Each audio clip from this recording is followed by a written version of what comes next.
nous essayons désespérément de faire quelque chose d'intéressant. Bon. Et c'est très difficile. Moi, ça m'est arrivé mais assez souvent. J'ai même un peu honte d'avouer ça. J'ai plusieurs cahiers remplis de questions ouvertes qui sont soit des questions que je me suis posées à moi-même, mes propres conjectures, soit des conjectures classiques que je partage avec mes collègues. Et ça m'arrive régulièrement, quand je commence quelque chose de nouveau, de m'attaquer un petit peu officiellement à un de ces problèmes. Sur le coup, je me dis, tiens, ça c'est vraiment une question chouette, je vais m'y remettre, etc. Ça, c'est une espèce de démarche a priori où j'ai envie de travailler sur quelque chose. C'est très rare que ça débouche sur un résultat. Enfin, en tout cas, si on n'a pas... Ce qu'il faut absolument, c'est un effet tilt. Si on n'a pas quelque chose qui met en branle le processus de création, soit de démonstration, soit de découverte d'un énoncé, bien souvent on va dans le mur en fait. Je dirais, on peut comparer ça au fait qu'on cherche à créer une galerie, là, et on va taper sur le mur pour voir là où ça sonne creux. Et tant que ça sonne plein, il ne va rien se passer. Donc je pensais commencer par une anecdote qui est généralement attribuée à David Hilbert. Donc un de ses étudiants arrêtait les mathématiques pour faire de la poésie, et il aurait dit « Je crois que c'est mieux parce qu'il n'avait pas assez d'imagination pour être mathématicien ». Donc, à ton avis, quel est le rôle de l'imagination dans les mathématiques? Alors, en fait, ce n'est pas une question sur laquelle je me sens très à l'aise parce que, disons qu'il y a beaucoup de mots qui me viennent à l'esprit quand on parle de mathématiques. D'abord, bien sûr, il y a l'abstraction, il y a le côté plus ou moins fictif des objets mathématiques, et surtout, mais c'est peut-être à ça que pensait Hilbert, il y a la créativité. Okay. Et moi, si tu me disais, si tu remplaçais ton anecdote imagination par créativité, je comprendrais mieux. D'accord. Et à ce moment-là, c'est plus la même chose, parce que la créativité en mathématiques, bien sûr, tout le monde est d'accord que c'est vraiment un peu le moteur, exactement, le moteur de la démarche mathématique, oui. À tous les niveaux d'ailleurs. Bien sûr, créer une bonne définition, par exemple. J'emploie même le mot créer. Même c'est même écrire une définition, c'est quand même créer un objet. C'est vraiment le cerner. C'est un acte créateur. Une fois qu'il est défini, l'objet existe. C'est de même qu'un objet d'art, par exemple. Et puis, il y a un autre aspect de la créativité en mathématiques qui est la créativité au niveau de la démarche de la démonstration. C'est-à-dire vraiment une démonstration, c'est une trajectoire peut-être dans le monde des idées, d'accord, mais le fait est que il faut avoir... il n'y a pas de démonstration sans une idée de départ qui nous fait partir qui nous fait voir mentalement que là, il y a un passage dans le monde des idées, des enchaînements, des arguments, qui va nous permettre de compléter la démonstration d'un énoncé. Donc, la créativité, elle est dans la conception de l'énoncé, parfois, dans la conception des définitions qui apparaissent dans les hypothèses, mais aussi beaucoup dans le... Et j'aime bien comparer, comparaison pour comparaison, avec l'escalade, même l'escalade sur bloc, on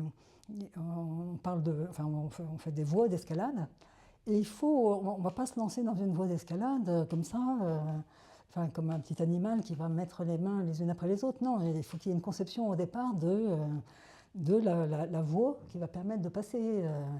Et donc, pour moi, il y a une créativité très importante qui s'exprime là et qui est, je dirais, plus vraiment dans la pratique de la recherche mathématique. Cette mise en place de démonstration, c'est vraiment... C'est très proche de la pratique par opposition à tout ce qui est, je dirais, plus conceptuel. Enfin, en mathématiques, on se confronte à des théories, on les avale, on les reproduit, on les développe. Ça, c'est de la connaissance en général. Mais les démonstrations, on se coltine à la réalité des mathématiques. Et c'est vraiment, pour moi, on est vraiment dans la pratique, là. D'accord. Donc tu t'identifies plus au concept de créativité que d'imagination, et tu vois cette créativité à la fois dans la définition des objets mathématiques, mais surtout dans les trajectoires qui vont permettre de démontrer un théorème. Les deux, ce sont quand même deux formes de créativité différentes. Il est vrai Oui, aussi que parfois, l'idée même d'un énoncé, il y a une forme de créativité. Et là, tout d'un coup, on se dit, mais ça, cet énoncé-là, ça doit être vrai. Et oui, ça, je c'est vois. un énoncé nouveau. Donc Est-ce que tu penses que c'est vraiment deux aspects de l'esprit humain différents quand on pense à bon, quels seraient les objets intéressants, quelles sont les conjectures à émettre, et ensuite le travail qui est peut-être très différent mentalement, comment démontrer ça rigoureusement? Bon, les énoncés, effectivement, souvent, les théorèmes que nous démontrons, ce sont les anciennes conjectures qui sont devenues des théorèmes grâce à des démonstrations. Et donc là, bien sûr, on n'a pas inventé l'énoncé puisqu'il existait avant sous forme de conjecture. Mhm. Mais il faut voir que il y a énormément de théorèmes qui se font tous les jours et qui ne sont pas des conjectures qui se sont transformées en théorèmes. Oui. C'est juste que soudain, on a eu l'idée d'un énoncé. Ça ne répond pas forcément à une conjecture qui était formulée auparavant. Et qu'est-ce Et que ça veut dire quand on doit d'abord passer par l'étape conjecture? C'est qu'il y a une intuition qui est beaucoup plus fragile et subtile et on a besoin de plus de temps pour la matérialiser. Alors ça, c'est intéressant. Mais en général, répondre à une conjecture, c'est quand même mieux parce que ça veut dire que la valeur de l'énoncé, il y a plus de consensus autour de la valeur de l'énoncé. Si quelqu'un s'est pris la peine de faire une conjecture, et surtout, ce qu'on appelle conjecture, en général, c'est un énoncé qui n'est pas démontré, mais auquel on croit. Donc cet énoncé, il vient équipé de toute sa... Pourquoi on y croit? Oui, Donc il y a tout un environnement qui fait qu'on pense que cet énoncé est vrai. Donc souvent, autour de la conjecture, il y a un enjeu qui oui. est important. Si quelqu'un arrive avec son théorème sous le bras, ça peut être un théorème très surprenant qui va beaucoup plaire, qui va lancer quelque chose de nouveau, Oui. mais il y aura au départ un petit coefficient un peu dépréciateur du fait que ça ne résout pas une ancienne conjecture. Donc il y a une sorte d'aura en fait autour de la notion de conjecture parce que ça veut dire que il y a une hypothèse qui a été émise généralement par un mathématicien assez éminent et qui ensuite a perduré pendant plusieurs années, voire des décennies, voire des siècles. La conjecture aussi est plus dans, je dirais, un peu le tronc commun, enfin pas le tronc commun, dans le corpus plutôt, dans le Oui. corpus de connaissances. La conjecture, elle vient là, elle a un cadre, en général, il y a ce qu'on appelle des évidences, c'est-à-dire des arguments en faveur de la conjecture. Oui. Donc, elle s'enchâsse dans un corpus théorique. Oui. Alors que c'est vrai que quand on arrive avec un énoncé, un théorème nouveau, même si ça peut créer une certaine activité, ce théorème, il arrive un peu comme un outsider et ne pas se situer forcément. Les différents cas de figure sont possibles. Dans tous les théorèmes qu'on fait, même comme mathématicien, mettons que j'ai une centaine de papiers, donc mettons une centaine de théorèmes. Bon, il y en a qui résolvent des conjectures, il y en a qui au contraire, apportent des contre-exemples infirmants des conjectures, et il y en a d'autres qui sont des démonstrations d'énoncés d'un caractère nouveau, on peut dire. Nouveau, bien sûr, que les gens vont comprendre ces énoncés, mais ça ne répond pas à une conjecture qui avait été formulée antérieurement. Et le chemin un peu intellectuel pour arriver à ces différents types de résultats, donc soit démontrer des conjectures existantes, soit de l'autre côté, arriver avec un théorème entièrement nouveau, est-ce que c'est une trajectoire mentale que tu dirais assez différente ou ça fait partie du même effort?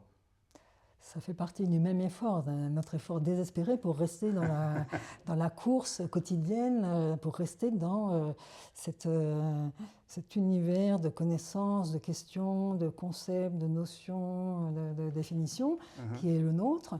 Nous essayons désespérément de faire quelque chose d'intéressant. Bon. Et c'est très difficile. Moi, ça m'est arrivé mais assez souvent, j'ai même un peu honte d'avouer ça. J'ai plusieurs cahiers remplis de questions ouvertes qui sont soit des questions que je me suis posées à moi-même, mes propres conjectures, soit des conjectures classiques que je partage avec mes collègues. Et ça m'arrive régulièrement, quand je commence quelque chose de nouveau, voilà, de m'attaquer un petit peu officiellement à un de ces problèmes. Sur le coup, je me dis, tiens, ça c'est vraiment une question chouette, je vais m'y remettre, etc. Ça, c'est une espèce de démarche a priori où j'ai envie de travailler sur quelque chose. C'est très rare que ça débouche sur un résultat. Enfin, en tout cas, si on n'a pas... Ce qu'il faut absolument, c'est un effet tilt. Si on n'a pas quelque chose qui met en branle le processus de création, soit de démonstration, soit de découverte d'un énoncé, bien souvent on va dans le mur en fait. Je dirais, on peut comparer ça au fait qu'on cherche à créer je sais pas, une galerie, là, et on va taper sur le mur pour voir là où ça sonne creux. Et tant que ça sonne plein, il ne va rien se passer. Et donc, il y a cette part de hasard. Là aussi, alors bon, ça c'est aussi un autre aspect. Okay. C'est ce qu'on appelle les cheminements inconscients, oui. Qui fait que alors qu'on est là, on est à sa table, on essaye sagement de rassembler des outils pour démontrer un problème qu'on a eu envie d'attaquer, il ne se passe rien. Et ça, c'est souvent, c'est dramatique. On peut être, parce que, voilà, on essaye telle méthode, tel calcul, voilà, puis tant qu'on s'intéresse au sujet, on peut essayer différentes attaques. Mais au bout d'un certain temps, si ça ne marche pas, on a tendance à tourner en rond. Et ça, c'est souvent parce qu'on n'a pas eu une idée qui a débloqué une dynamique. Et cette idée, ça peut être justement la formulation de l'énoncé. Une fois qu'on se dit, bah oui, ça doit être vrai. Enfin, ça peut faire partie de la dynamique initiale. Ou sinon, tout d'un coup, ça peut être justement l'idée de... Oui,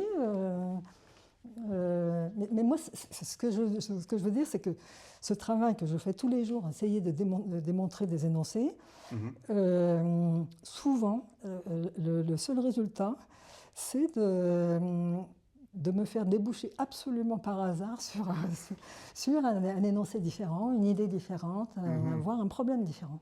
D'accord. Et c'est pas toujours...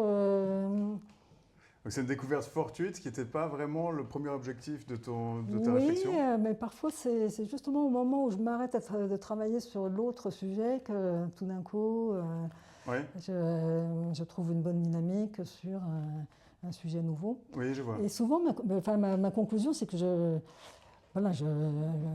fais des maths parce que je suis une professionnelle de mathématiques, donc je travaille tous les jours à ma table avec des problèmes en tête. Mais quand il n'y a pas eu cet éclair original qui est évidemment une grosse part de notre créativité, souvent ça ne débouche pas, ou alors le gros danger c'est de déboucher sur un truc extrêmement laborieux, un énoncé, un intérêt sui generis, démontré avec une méthode laborieuse. Ça m'est arrivé d'écrire des articles comme ça, mais pour moi c'est un peu vraiment le moins bon de toute ma production. Et le meilleur de ma production, en général, ça a été... il y a toujours eu au départ une idée vraiment importante. Au départ, donc c'était avant ce travail un peu de tâtonnement et de casse-tête. Oui, c'est le moment où on se dit tiens, là il y a un énoncé, tiens, là il y a une méthode. Oui. Et après, on va dérouler, on va revenir vers des choses beaucoup plus laborieuses, mais il y a ce moment de jaillissement qui est absolument essentiel, qui est vraiment, pour moi, c'est quand même ça qu'on va apparenter le plus à la créativité. Oui. Après, bien sûr, il faut aussi parfois de la créativité je dirais plus locale. Il va falloir démontrer des lemmes, donc ça va être des choses plus... qui vont plus s'apparenter je dirais peut-être à la pratique des mathématiques telles que les gens se l'imaginent. Voilà, j'ai un petit énoncé bien précis à démontrer, il faut que je trouve une astuce, il faut que je trouve... Et parfois, c'est des choses sans aucun intérêt intrinsèque, mais dont on a besoin pour faire marcher la démonstration. Et là, parfois, il faut aussi développer une autre forme de créativité. Pour revenir à l'anecdote de Hilbert, pour moi, effectivement, faire des mathématiques, c'est de créativité à différents niveaux, mais créativité essentielle quand même.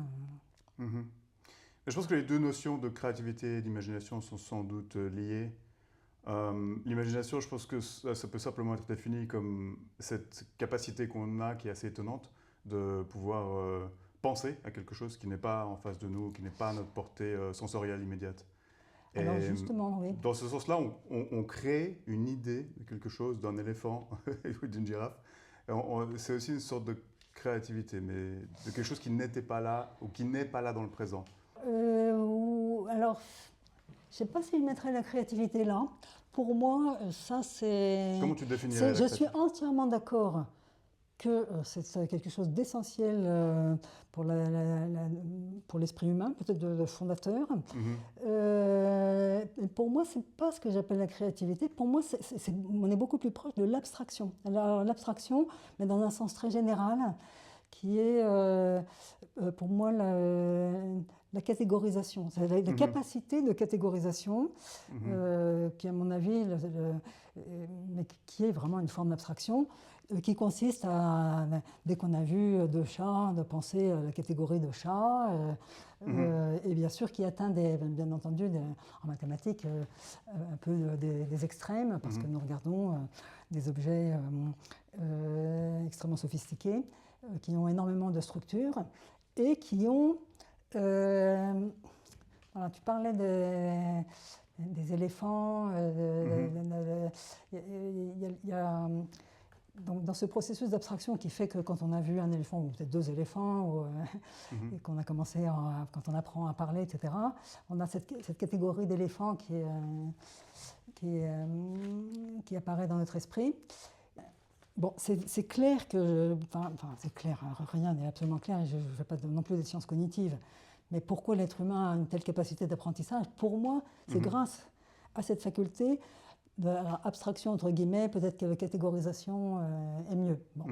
Mais en même temps, ça nous confronte à un problème qui a toujours été pour moi, qui est aussi la raison pour laquelle je fais des maths et que je ne suis pas du tout un scientifique dans d'autres domaines.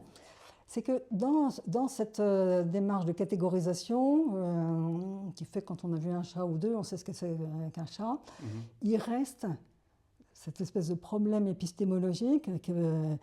Qu'est-ce qui est réel, enfin, qu'est-ce qui est plus réel entre le chat que je vois dans la rue et le chat que j'ai dans l'esprit, ou la notion de chat que j'ai. Et ça, pour moi c'est un problème, en fait. C'est pour ça que je ne pourrais absolument pas, par exemple, la physique, la chimie, jamais pu réfléchir à ces sciences-là, parce que je ne comprends pas le lien qu'elles entretiennent avec la réalité. Et ce qui est merveilleux en mathématiques, c'est que on a ce phénomène d'abstraction qui est... alors, c'est pas Hilbert pour le coup, c'est Poincaré qui en a beaucoup parlé, donc il y a cette phrase magnifique sur le fait que... Enfin, grosso modo, il dit que les mathématiques, c'est la capacité à donner le même nom à des objets qui fonctionnent de la même manière. Et il parle exactement de ce dont on parle, de cette catégorisation. Mais il y a quand même... donc, alors lui, je pense qu'il parle d'objets, bien sûr des objets qui sont internes aux mathématiques. Quand il dit qu'ils fonctionnent de la même manière, ce sont des objets qui sont très sophistiqués, qui ont beaucoup de structures. Donc ça veut dire qu'en fait, ces objets vont être équipés du même type de structure. Les structures, ça va être les symétries...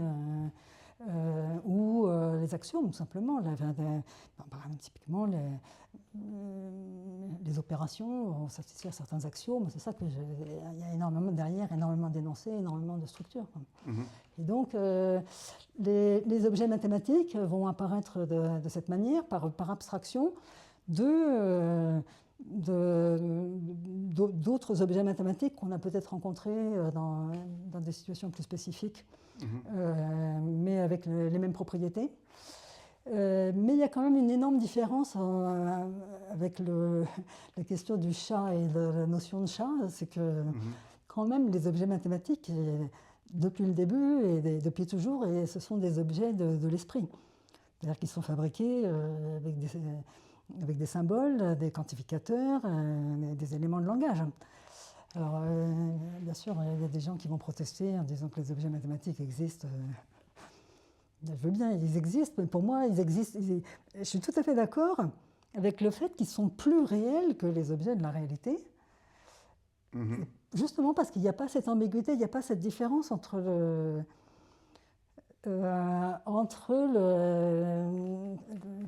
le chat individuel que je rencontre là dans la rue Mhm. et la Ils sont notion plus abstraite. purs, disons. Ils sont plus intrinsèquement des objets de notre esprit, oui. Oui. Comment est-ce que tu penses à la mission en fait des mathématiciens? Je pense qu'il faut regarder un petit peu historiquement ce qui s'est passé. Je disais, bon, les objets mathématiques sont extrêmement sophistiqués, ils arrivent avec beaucoup de structures. Oui.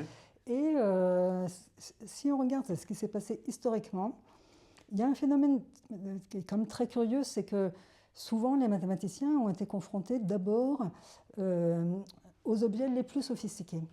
Et, Tu penses à un exemple en particulier? oui, je vais te donner tout de suite un exemple. Ok. Et c'est finalement la démarche difficile, finalement, c'est de simplifier, de se débarrasser de l'excès de structure, ou bien de cerner vraiment l'essentiel. Je pense que dans l'histoire des mathématiques, on a vu des moments où les gens faisaient un peu un retour sur les fondations et vous avez tendance à isoler des structures essentielles. Et il y a eu un exemple, c'est le fait que lorsque les gens ont commencé à étudier les fonctions et leurs propriétés variationnelles, ils ont commencé par le calcul infinitésimal, c'est-à-dire Newton, Descartes, Leibniz. Et ils ont eu tendance à regarder d'abord plutôt des fonctions différenciables, voire infiniment différenciables, voire analytiques réelles. Oui, c'est difficile de comprendre pourquoi. Et curieusement, la notion vraiment de base en analyse, c'est la notion de fonction continue. Et ça a été dégagé beaucoup, beaucoup plus tardivement. Bon, il a fallu attendre plutôt des gens comme Cauchy. Et tout d'un coup, il y a des gens qui, peut-être par des arguments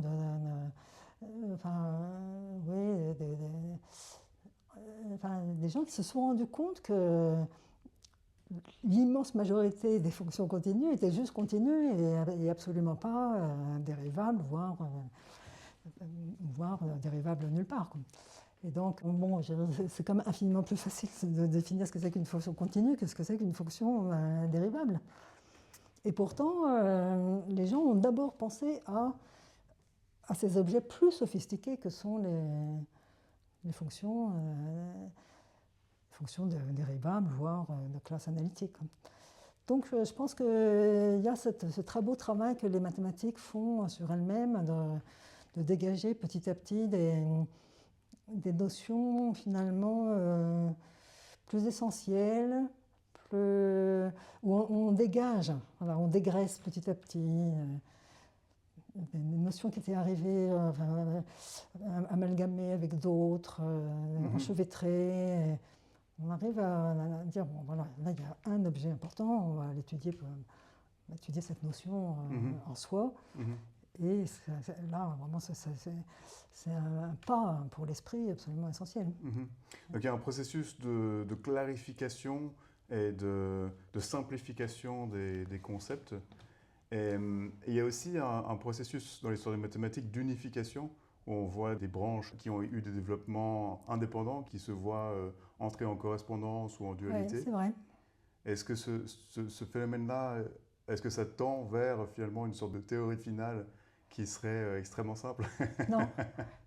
Je pense qu'il y a eu peut-être cette illusion dans les années 60. À mon avis, je pense même peut-être Hilbert même tout avait le ça mouvement. en tête. Oui, bon, Hilbert avait ça en tête, mais je dirais peut-être tout le mouvement des années Bourbaki. Bon, je ne fais pas partie de cette période, mais il y avait cette idée qu'on allait tout mettre en place sous une forme définitive. L'expression finale. Et le résultat, bon, pour moi, c'est des maths un peu soviétiques.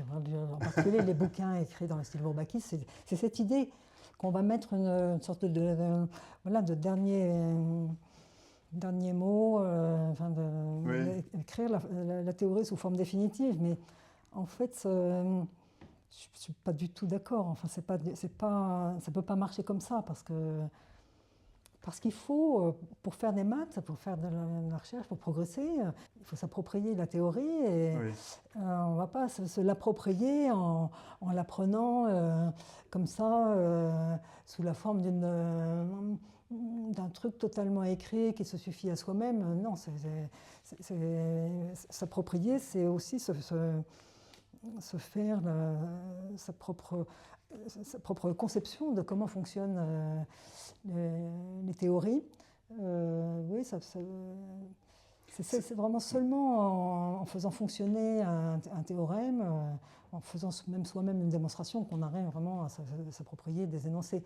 Et à cause de ça, qu'on nous donne un machin tout complet, tout prédigéré, ou pour arriver là où on veut, il faut tout avaler voilà, de point zéro jusqu'à un énoncé. C'est fabriqué comme ça, les livres Bourbaki, mais c'est catastrophique en fait, parce que je veux dire, on peut passer sa vie à devenir un lecteur de ces livres-là. Ça rend les gens tout à fait passifs. Et pour moi aussi, il y avait cette idée naïve que la théorie était un stade définitif, mais elle n'est jamais un stade définitif. C'est une approche peut-être aussi assez chirurgicale ou froide des mathématiques, alors que ce que tu décris, c'est quelque chose de beaucoup plus vivant. Comme tu dis, il faut s'approprier les choses, un peu les ressentir, et puis c'est ça qui peut amener à ces jaillissements dont tu parlais tout à l'heure. Oui, et puis, enfin, les mathématiques, ça reste évolutif. C'est comme la langue. La langue, on sait que c'est évolutif, ça ne sert à rien de pousser des cris d'orfraie chaque fois qu'un nouveau mot arrive dans la langue. Les mathématiques, ça a aussi ce caractère évolutif, Oui. en particulier parce qu'il y a aussi ce problème de complexité. À savoir, les mathématiques fabriquées par Bourbaki, elles sont trop complexes. Et pour pouvoir avancer, on est obligé de simplifier. Ça veut dire jeter du lest, laisser tomber des hypothèses trop générales, ça veut dire laisser tomber une partie du contenu. Mais souvent aussi, c'est dans un effort de simplification pour avoir un bagage plus léger et pour pouvoir avancer. Donc, il est très rare, je pense qu'on peut donner quelques exemples de gens qui écrivent de façon extraordinaire et de façon définitive, et Jean-Pierre Serre en fait partie, puisque ses articles écrits il y a 50 ans ou plus, pas certainement plus, même, ou 60 ans, même encore plus, sont encore tout à fait lisibles. Mais les gens qui sont de ce niveau-là sont très très rares. La plupart du temps, il faut que d'autres cerveaux passent par là pour simplifier et pour garder ce qui est important, garder les idées nouvelles et rendre la chose, si ce n'est pas suffisamment simple, ça n'est pas utilisable pour l'avenir. Donc très souvent, il y a un travail de simplification, c'est pas toujours agréable. Moi-même, je suis un peu agacée quand je vois les gens simplifier mes démonstrations, mais en fait, les gens ont raison. Si on veut que ça serve, il faut simplifier. Sinon, on ne peut pas progresser. Et c'est en ça que les mathématiques sont totalement évolutives. Oui, il y a un certain danger dans la simplification de perdre une partie essentielle en fait, du processus, mais je vois tout à fait ce que tu veux dire sur le fait que pour pouvoir avancer et aboutir à d'autres créations, on a besoin en fait d'internaliser dans notre intuition en quelque sorte les résultats passés. Et s'ils sont trop complexes, ce phénomène-là ne va pas pouvoir se passer de manière convaincante. Oui. Il y a aussi le fait que, c'est vrai, le vrai bagage que nous avons, nous, comme mathématiciens professionnels, ce ne sont pas les choses que nous avons apprises en lisant des livres. Bon, bien sûr, ça en fait partie, mais nous ne comprenons vraiment que les démonstrations que nous avons pu faire nous-mêmes et que nous avons ensuite, et les théorèmes que nous avons eu à utiliser dans un autre contexte, parfois sous une forme un peu différente. Ce sont ces choses-là qui forment notre culture et qui nous mettent en mesure de formuler justement de nouvelles conjectures ou d'avoir des idées de démonstration. S'il fallait porter un énorme bagage, qui est le bagage officiel, et qui serait une espèce d'exponentielle de ce qu'on apprend en classe prépa, mais pour les chercheurs, on ne pourrait pas avancer. Enfin, je pense que c'est juste... voilà, oui, il faut bien se rendre compte que la pratique des mathématiques, c'est quelque chose qui est au présent et qui fait intervenir chacun dans sa vision individuelle, dans sa trajectoire individuelle à travers toutes les mathématiques apprises, faites. Moi, ce que je sais, c'est pas seulement ce que j'ai appris, c'est aussi progressivement toutes les ficelles, tous les trucs, tous les énoncés que j'ai appris au cours de ma propre pratique. Et ça fait, je ne vais pas dire de moi quelqu'un d'unique, j'espère bien que c'est pas ça. Mais chaque mathématicien est unique.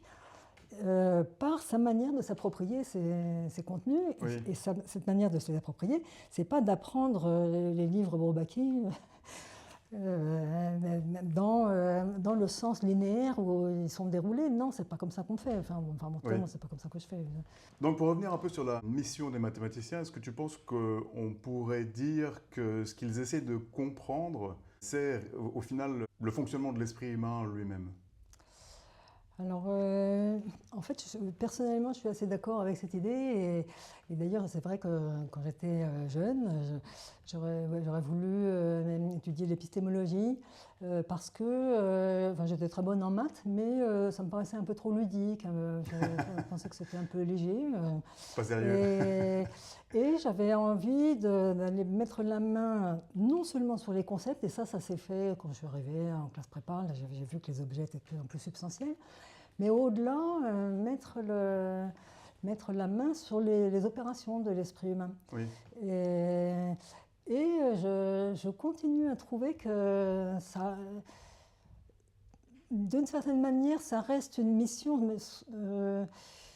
Tout à l'heure, je disais le processus d'abstraction qui était essentiel en mathématiques, de rassembler les objets en un seul concept, on le trouve déjà dans tout effort de connaissance. Oui. Et ce que je veux dire, c'est que les mathématiciens, la pratique des mathématiques, c'est une version un peu extrême, un peu extrémiste de l'activité cérébrale, enfin l'activité cérébrale, peut-être un peu trop biologique, mais l'activité de pensée. Oui. Et donc, alors il y a un mot dont on n'a pas, on a dit beaucoup, je ne sais pas, concept, définition, démonstration, etc., mais on n'a pas employé le terme logique.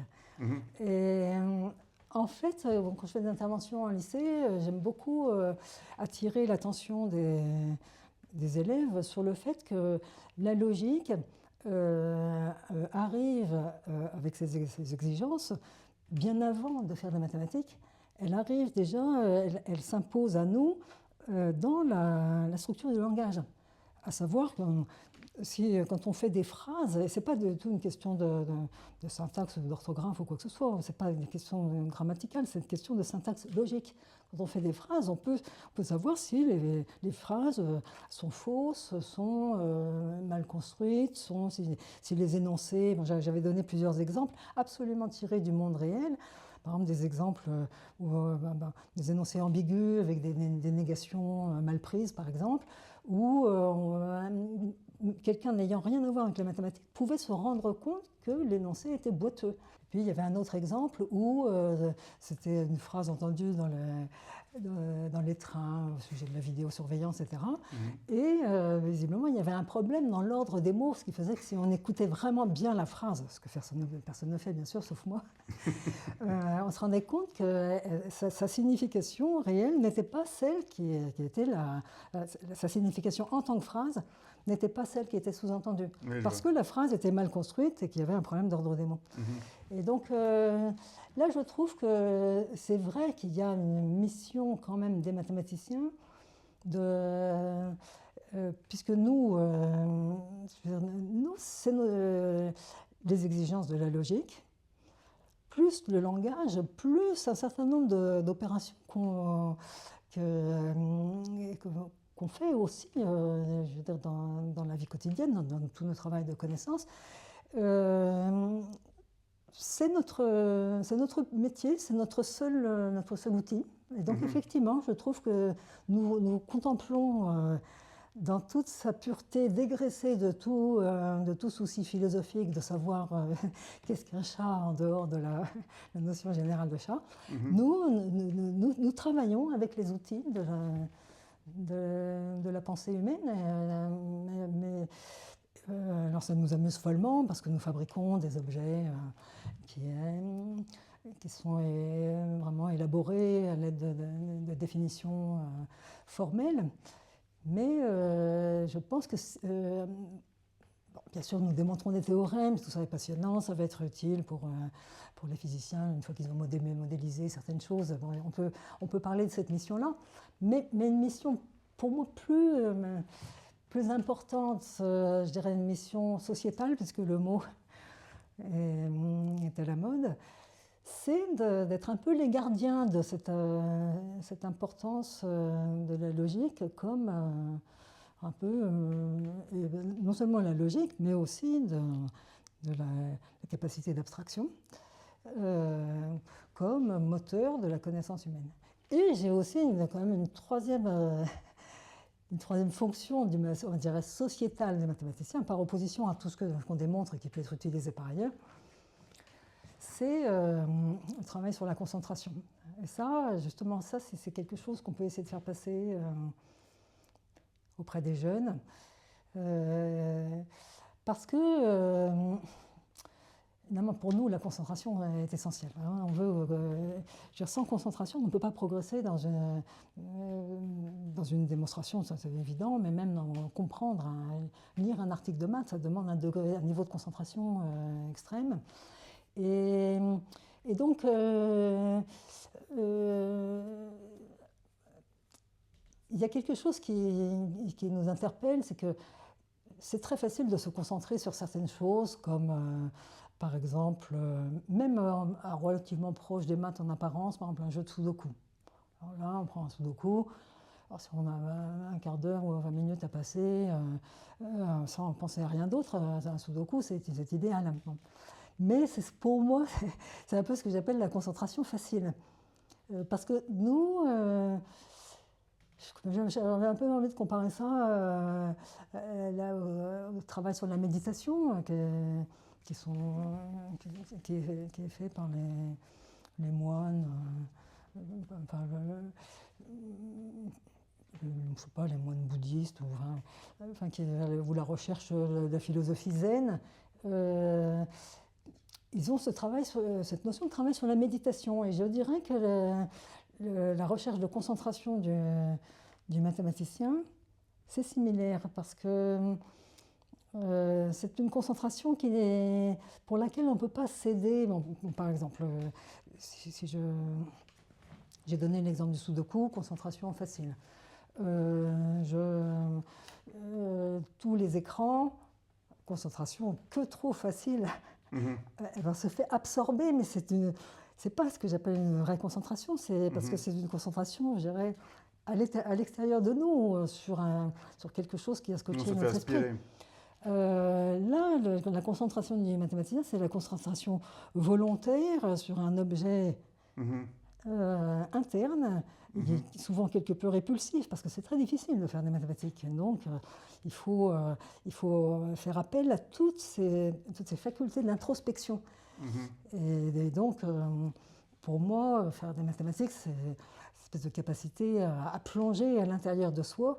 C'est tout à fait différent de la concentration qu'appelle, comme je disais, même des jeux cérébraux, ou ne parlons pas des jeux vidéo, qui vont absorber notre concentration, mais sous une forme extravertie, donc ça n'a strictement rien à voir.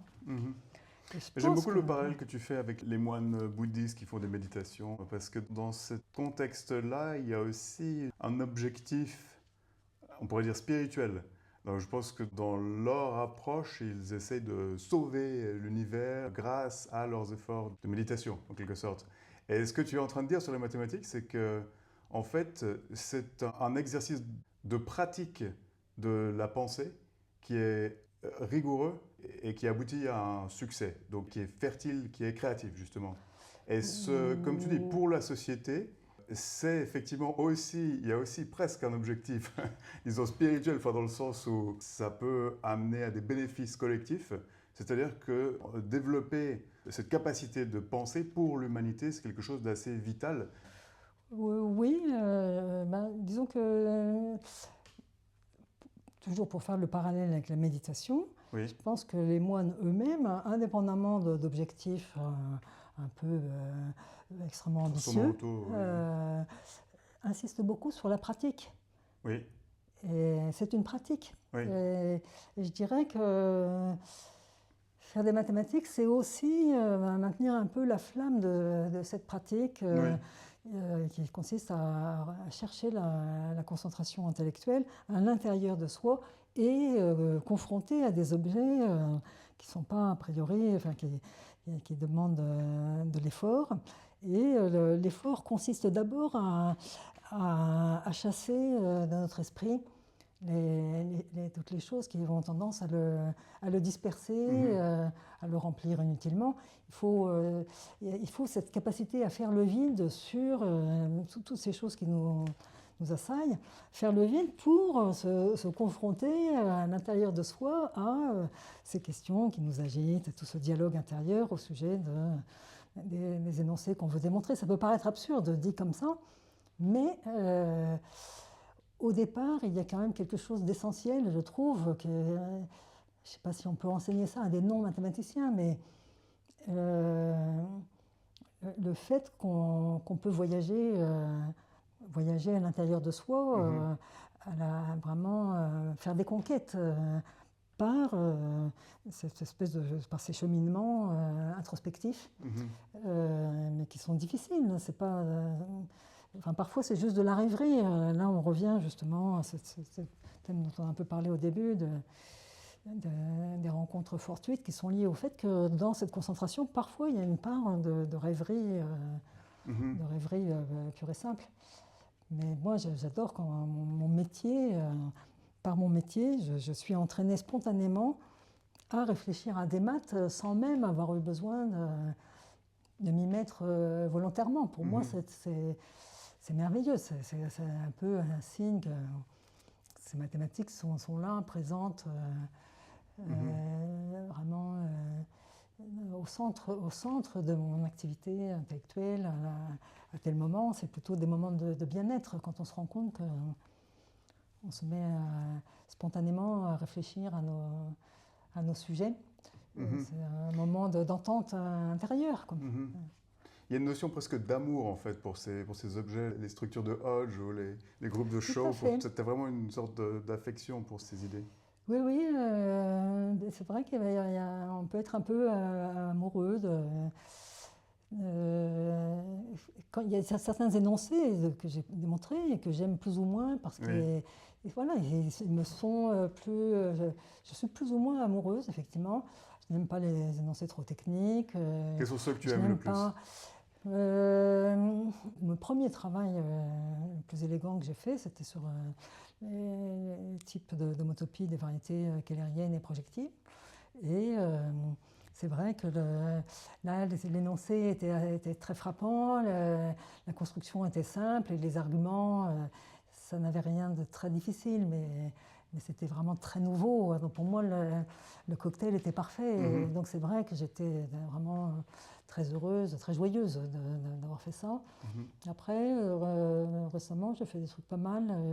C'est vrai qu'il y a un moment où on est un peu amoureux quand on a fait bouger quelque chose, et surtout quand on a réussi à... Non, il y a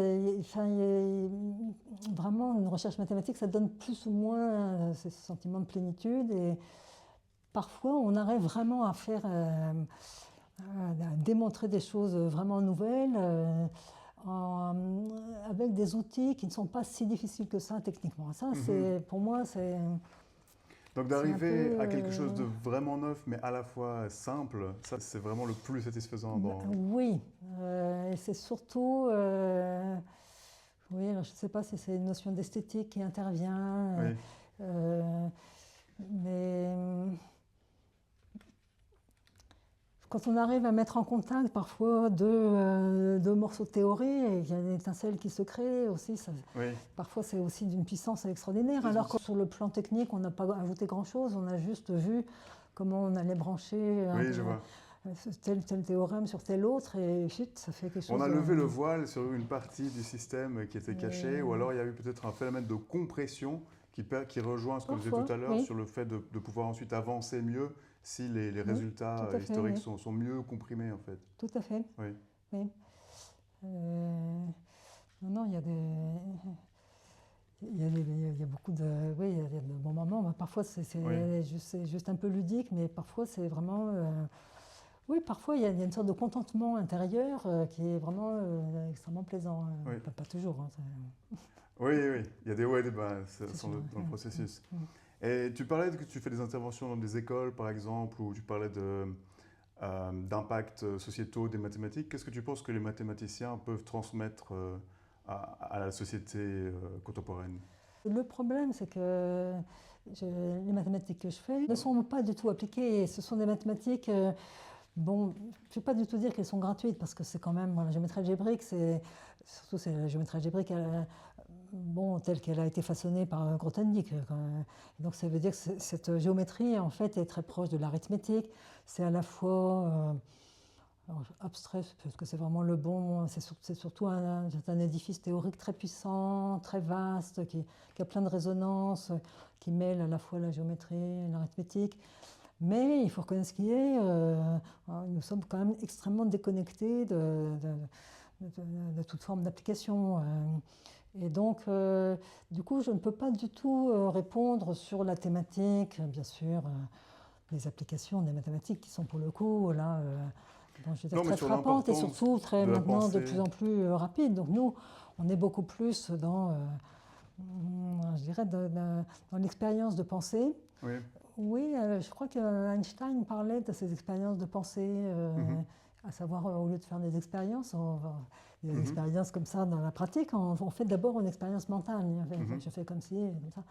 Et c'est vrai qu'en mathématiques, on fait tout le temps ça. C'est notre mode de fonctionnement, en fait. Oui. Il y a ça, et il y a ce dialogue intérieur, cette introspection dont j'ai un peu parlé. Il y a cette vision des opérations mentales, donc un peu à la recherche de... Pour moi, là, on revient à ta question du tout début. Les mathématiques pures ne peuvent pas être dissociées de l'analyse ou des équations dérivées partielles et toutes leurs applications, parce que, de toute façon, comme je disais, par exemple, les algébristes ont développé et étudié pour elles-mêmes la notion de groupe. Et on adore étudier les objets pour eux-mêmes, mais finalement, après, il y a d'énormes applications. Donc, il y a ça qui est important. Mais pour moi, il y a aussi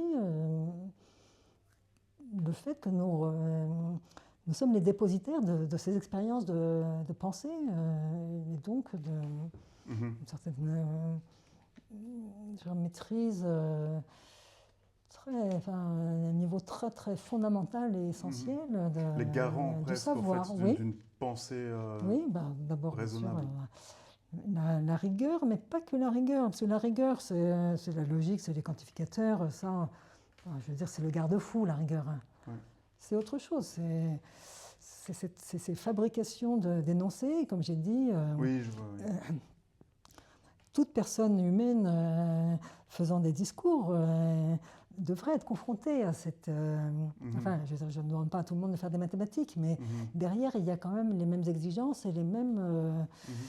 ce même travail par rapport, enfin, qui se situe entre abstraction, logique et langage, quoi.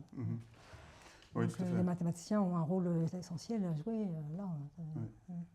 Mais parlons un peu des mathématiques que tu as fait toi-même dans ta carrière. Donc, tu as travaillé sur la théorie de Hodge, sur la symétrie miroir, sur les structures hyperkählériennes, et ainsi de suite. Quelles sont les structures ou les objets qui te tiennent le plus à cœur? Eh bien, Bon, je dirais que mon sujet de prédilection, c'est vrai que c'était la notion de structure de Hodge, c'est une notion assez incroyable parce qu'elle est en géométrie algébrique. D'abord, c'est une notion qui est en fait une notion d'algèbre linéaire, ce qui est assez extraordinaire. L'algèbre linéaire, c'est vraiment le truc de base qu'on apprend. Grosso modo, c'est l'espace vectoriel. Il n'y a rien de très compliqué. Or, ces objets, en fait, je parlais de la géométrie algébrique qui avait un pied dans la géométrie, un pied dans l'arithmétique. Eh bien, normalement, ces structures de Hodge sont censées qui sont associées aux variétés algébriques complexes, sont censées contenir énormément d'informations de nature géométrique. Ce qui est, mais cette information, elle a la propriété d'être ce qu'on appelle on va dire de nature motivique, c'est-à-dire d'être au carrefour. Disons qu'une variété algébrique, c'est juste défini par des polynômes, donc là on fait de l'algèbre pure et dure, on est sur un corps, on prend des polynômes, un coefficient dans ce corps. Bon, après,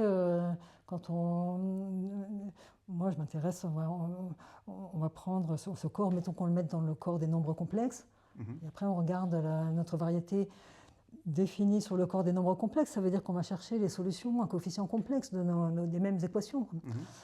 Et ça va de l'espace des solutions, ça admet ce qu'on appelle une topologie. Ça peut ressembler à une sphère, un produit de sphère, un produit de cercle. Et donc parfois on connaît le modèle topologique. Mais le fait est que la structure de Hodge, c'est quelque chose qui se situe entre la topologie et c'est une information où il y a une partie qui vient de la topologie et une partie qui vient de la géométrie algébrique. Et donc il y a c'est un carrefour en fait de différentes disciplines. C'est pour ça que tu penses ça comme un pont. Mais c'est pour ça que la conjecture de Hodge est extrêmement difficile, c'est que la conjecture de Hodge, elle se situe sur ce pont entre deux disciplines qui essentiellement n'ont rien à voir.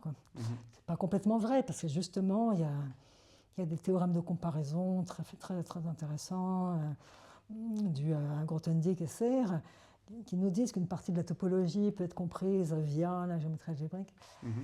Et c'est ça que j'aime par-dessus tout dans ce sujet des structures de Hodge, c'est le caractère extrêmement composite et ambigu de la notion, qui est entièrement faite de comparaison des différents aspects d'un objet. C'est comme l'histoire de la chauve-souris. Là, voyez mes ailes, je suis oiseau. Voyez mon poil, je suis souris. Enfin, il y a une fable comme ça. Et c'est ça, c'est l'ambiguïté d'un objet qui, selon l'angle sous lequel on regarde, nous apporte des informations complètement différentes qu'on essaye de concilier via des conjectures comme la conjecture de Hodge. Et quand tu te concentres sur ce type d'objet, est-ce que dans ton esprit tu visualises, par exemple du côté topologique, des surfaces avec un certain nombre de trous, des cycles, ce genre de choses? De l'autre côté, est-ce que tu as aussi une visualisation, donc du côté algébrique? Comment ça se passe? C'est intéressant ce que tu dis, mais je te dirais que pour moi, la visualisation, le mot géométrie dans la géométrie algébrique n'est pas lié à une forme de visualisation. Ça, c'est spécifique de... Bon, peut-être les gens qui font de la topologie en dimension 2, en dimension 3, en petite dimension, vont avoir tendance à visualiser. Bon, je dirais que la géométrie algébrique appelle beaucoup une sorte de vision mentale. Il faut bien voir que, comme je disais, la géométrie algébrique, naturellement, elle se fait sur n'importe quel corps. Donc on n'a pas du tout besoin, quand on dit visualisation, ça veut dire qu'on va penser aux choses comme étant dans un espace à 3 dimensions, peut-être à la rigueur à une dimension, mais quelque chose de réel.